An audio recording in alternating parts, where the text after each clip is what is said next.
Ngayong Valentine's Day February 14, ay ipinagdiriwang ng Queen of All Media na si Kris Aquino ang kanyang ika-53rd birthday, kasabay ng pagdiriwang ng kanyang kaarawan, ay isang espesyal na anunsyo tungkol sa kanyang kalusugan ang kanyang ipinarating sa publiko, sa pamamagitan ng show ng kanyang matalik na kaibigan na si Boy Abunda.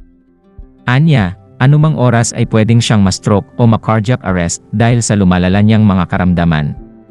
Kinumpirma niya na meron na siyang 5 autoimmune disease na mas lalong nagpapabagsak ngayon sa kanyang katawan. Ang ika-5 raw ang pinakakontrabida sa lahat.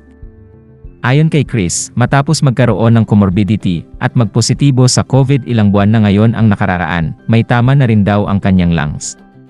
Anya, totoong alarming na ang nangyayari sa kanya, lalo pat sobrang bumagsak na rin ang kanyang hemoglobin na, very important daw, dahil ito ang nagdadala ng oxygen sa katawan ng tao.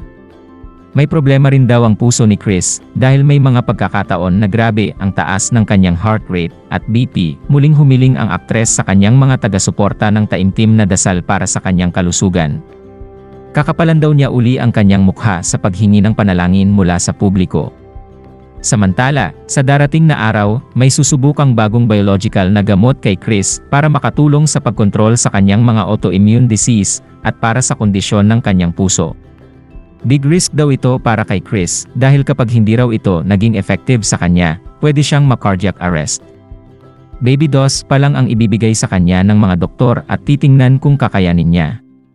4 na doses daw ang kakailanganin niya para sa nasabing treatment na tatagal na 6 na buwan na very critical stage daw na gamutan sa kanya. Samantala bukod sa interview niya kay Boy Abunda, ay muling nagbahagi si Kris ng isang maikling video sa kanyang Instagram kalakip ang mensahe ng pasasalamat sa ilang personalidad.